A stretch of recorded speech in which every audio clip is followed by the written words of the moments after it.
भारत में corona virus महामारी के मामलों में लगातार वृद्धि हो रही है। विशेषज्ञों का पहले अनुमान था कि देश में जुलाई के चौथे सप्ताह में संक्रमित मरीजों की संख्या 10 लाख पार हो सकती है, लेकिन 5 दिन पहले ही यह आंकड़ा पार हो चुका है। इसके साथ ही भारत वायरस से सबसे ज्यादा प्रभावित होने वाला तीसरा देश बन गया है। 1 से लेकर 16 जुलाई के बीच देश में 5 लाख से अधिक मामले मिले हैं। मामले बढ़ने की एक वजह लोगों में जागरूकता की कमी है, जिसके कारण कोरोना का विस्फोट हो रहा है और मामले बढ़ रहे हैं।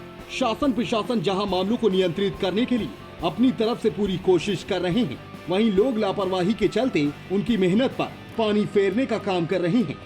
सबसे पहली लापरवाही, कोरोना के खिलाफ जंग के लिए मास्क का पहनना कितना जरूरी है। इसके बावजूद बहुत से लोग बिना मास्क के दिखाई देते रहते हैं। उन्हें लगता है कि हमें कुछ नहीं होगा तो मास्क पहनकर फायदा क्या है, जबकि यह धारणा न केवल गलत है बल्कि खतरनाक भी है। सच्चाई यह है कि मास्क पहनने से आप काफी हद तक वायरस को शरीर में प्रवेश करने से रोक सकती हैं।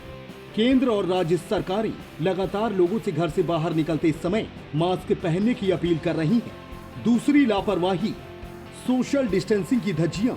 कोरोना वायरस से बचाव के लिए 2 गज की दूरी कितनी जरूरी है, इसका उल्लेख प्रधानमंत्री नरेंद्र मोदी अपने भाषणों में करते रहते हैं। इसके अलावा डॉक्टर भी लगातार लोगों से दूरी बनाकर रखने की अपील करते रहते हैं, लेकिन गाहे बगाहे हमें ऐसे मामले देखने को मिल जाते हैं जिसमें लोग इसकी धज्जियां उड़ाते हुए दिखाई देते हैं। एक शोध में यह बात साबित हुई है कि सामाजिक दूरी से वायरस के प्रसार को कम किया जा सकता है। 2 लोगों के बीच की 1 मीटर की दूरी कोरोना के खतरे को 82% तक कम कर सकती है। तीसरी लापरवाही, रोग प्रतिरोधक क्षमता का काम शरीर को किसी बाहरी तत्व जैसे वायरस, बैक्टीरिया, परजीवी या बीमार करने वाले कारकों से बचाव करना होता है। वहीं कोरोना वायरस सबसे ज्यादा उन लोगों को अपनी चपेट में ले रहा है जिनकी रोग प्रतिरोधक क्षमता कमजोर है और या फिर जो पहले से किसी बीमारी की चपेट में है। ऐसे लोगों को खास तौर से बेवजह घर के बाहर नहीं निकलने और अपने ख्याल रखने की सलाह दी गई है। भारत में जिन लोगों की कोरोना से मौत हुई है उनमें ज्यादातर पहले से ही किसी बीमारी से पीड़ित थे।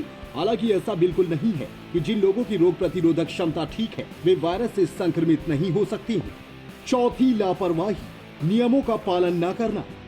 वायरस के प्रभाव को देखते हुए सरकार ने नागरिकों के लिए कुछ दिशा निर्देश जारी किए हैं। लोगों से उनका पालन करने की अपेक्षा की गई है, लेकिन वे इसका उलट कर रहे हैं। उदाहरण के तौर पर कोरोना संक्रमित या उसके लक्षण दिखाई देने के बावजूद कुछ लोग सार्वजनिक स्थलों पर घूमते लोगों के संपर्क में आते हुए मिल जाते हैं। उनकी वजह से अनजाने में वायरस के प्रसार की एक चेन बन जाती है। इसके अलावा शादी या अंतिम संस्कार में लोगों के शामिल होने की एक संख्या निर्धारित की गई है। बावजूद नियमों की जमकर धज्जियां उड़ती हैं। कुछ लोग अपने रसूख का इस्तेमाल नियमों को ताक पर रखने के लिए कर रहे हैं। इसलिए बहुत जरूरी है कि जिन नियमों का पालन करने के लिए लगातार सरकार व डॉक्टर आमजन से अपील कर रहे हैं उनका पालन हर हाल में किया जाए। और जब तक कोरोना वायरस की कोई वैक्सीन या दवा नहीं बनती तब तक इन नियमों का सख्ती से पालन करें। तभी आप खुद को और अपने परिवार को कोरोना वायरस से सुरक्षित रख पाएंगे। Bureau report, global voice national desk.